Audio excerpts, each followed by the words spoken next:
What if you took 47 skilled online game players,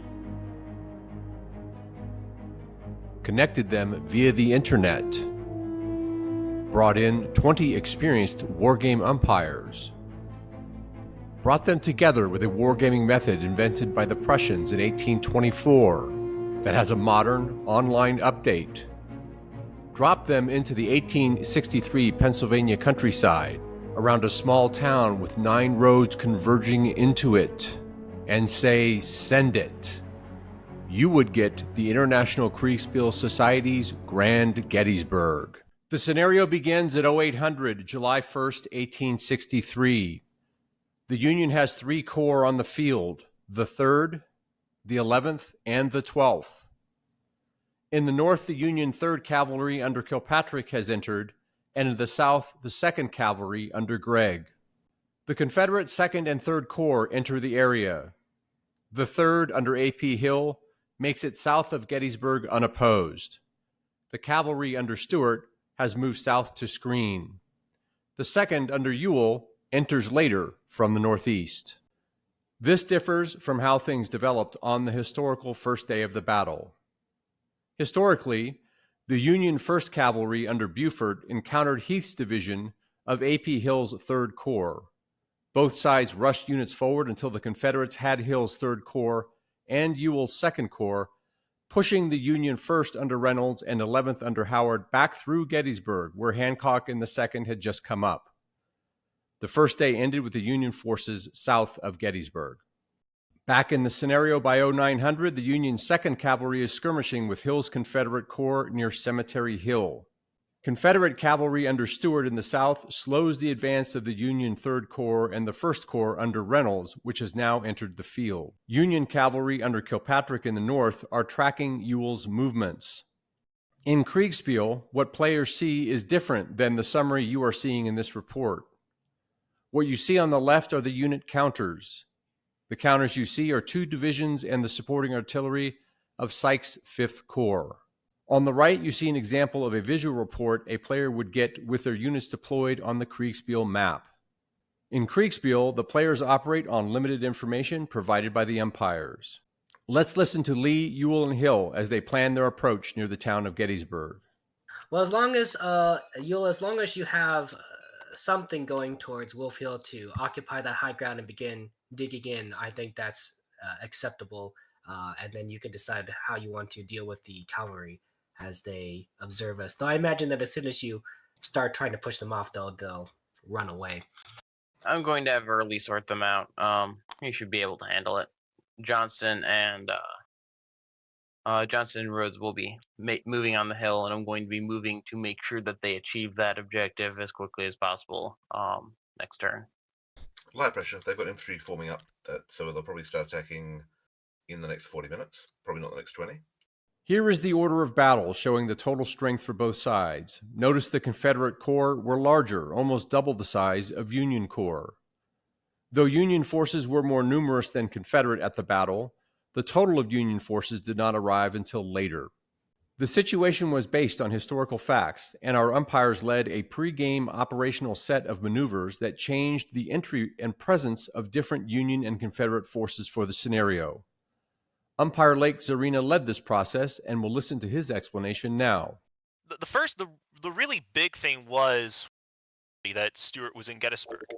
The reason why was following the basically the logic of what if Stewart did not go on his ride around the Union Army. The entirety of the Pennsylvania campaign of 63, Lee did not have what he called his eyes. He was completely blind. So if that were not the case, well, you'd want eyes. So where would you put your eyes?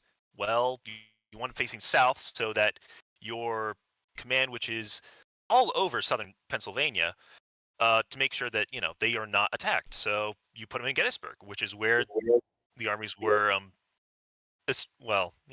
where the Union was coming up to, I should say. I started the game at morning of June 30th, essentially 24 hours before the battle, and essentially in the historical situation except for, Stewart and Gettysburg, and then left it up to player interpretation as to when certain commanders, like what they would do with that time. Now let's listen to the Union commander, General Meade's take on the situation as he moves along the Taneytown Road in the south. Now we don't know where Second Corps is. There's a bunch of people being engaged and no situation reports coming in. So I'm just working off very minimal information. But that was the plan, is to take the key terrain on day one, not necessarily do an all-out assault. But now I don't know if that's viable, and I'm just trying to understand what's actually going on. At 10:20, Longstreet has entered with the Confederate First Corps on the Chambersburg Pike in the northwest with the intention of reaching Seminary Ridge. Steward continues to delay the Union 1st and 3rd Corps along the Emmetsburg Road. The Union 12th Corps and 2nd Cav begin attacking the Confederate 3rd Corps under Hill west of Wolf's Hill. The Union cavalry in the north under Kilpatrick seizes the opportunity to delay Ewell. Let's listen to Kilpatrick's perspective. My commander told me to split my force in two and to guard both roads. But I have found a good target, I would say, so I will ignore this order for now and do this. At 11:20 in the south, the 2nd Union Corps under Hancock has come up the Taneytown Road to join the 12th and the 2nd Cav. Collectively, they are closing in on Hill's position south of Gettysburg. Part of Ewell's corps has reached Wolf's Hill in the east, but a division under Early is left behind to deal with the Union cavalry under Kilpatrick. In the south, Stewart continues to delay the deployment of the Union force. Longstreet's corps is spread out along the Chambersburg Pike, and Longstreet himself is approaching McPherson's Ridge. Let's listen to his thought process. I figured that it was going to be a fight when I came in. I didn't think it was going to be quiet in the least. Honestly, I expected more troops to be on the field before I got here. But my original orders, which actually look like it's going to be what it is take out 11th Corps. At 12:40, Stewart and his cavalry have been pushed back by Union forces, and a rough line of defense and attack forms from west to east. Longstreet sends Hood south along McPherson's Ridge as the remainder of his corps comes up. Lee has traveled southeast to Ewell's position to oversee the eastern defenses.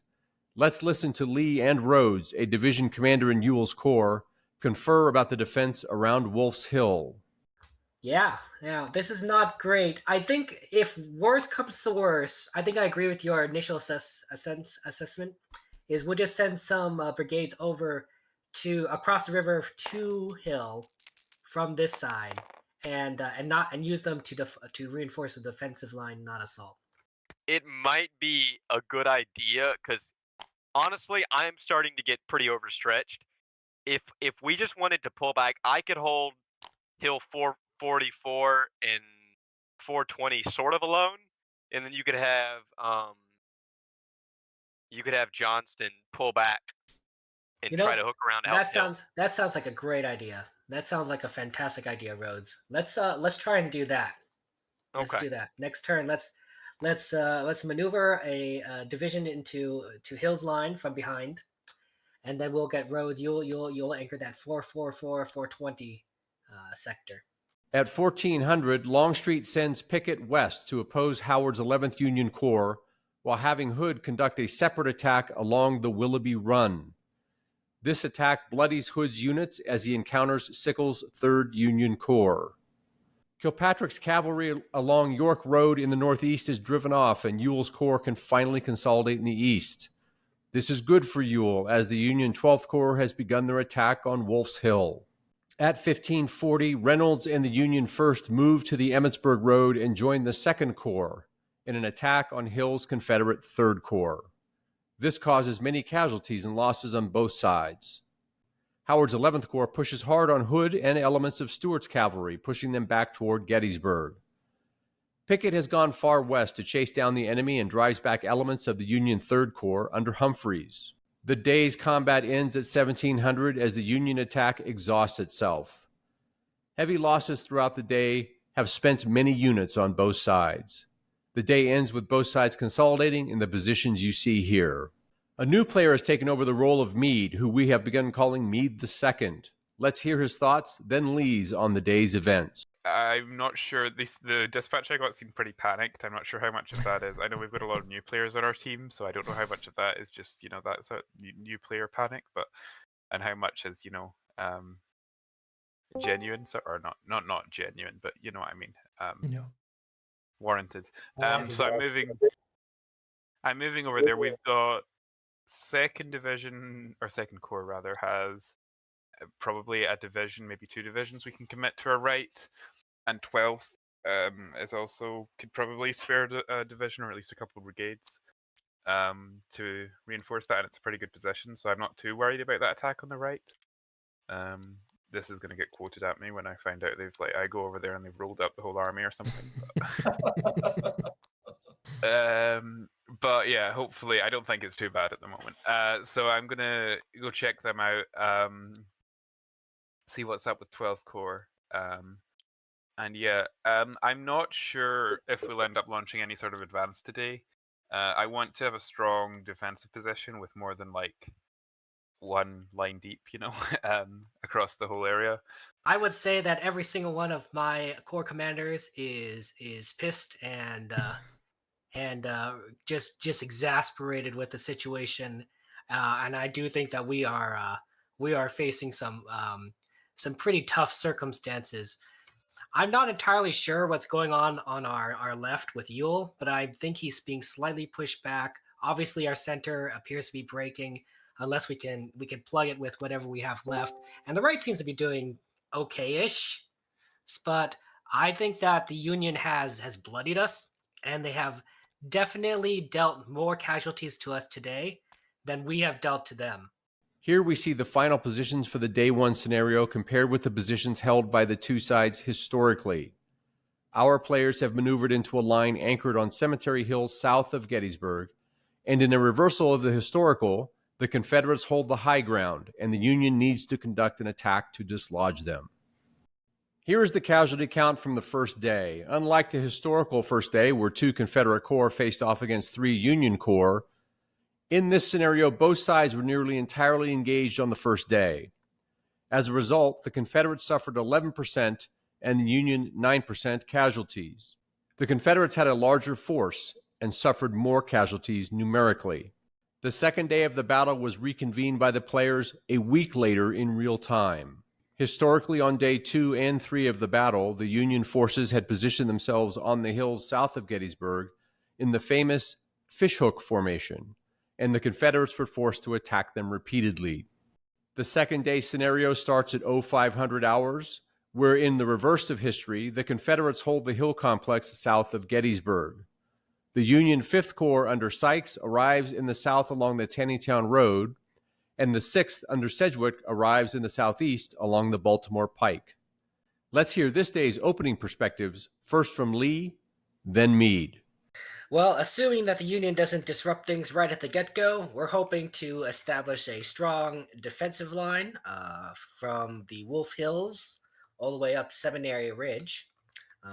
We have a pretty good established position on the left around the Wolf Hills. We just need to get one more division over there to fortify that. But Longstreet is spread out all the way across our right along this creek. I think it's called Willoughby Run. Mm-hmm.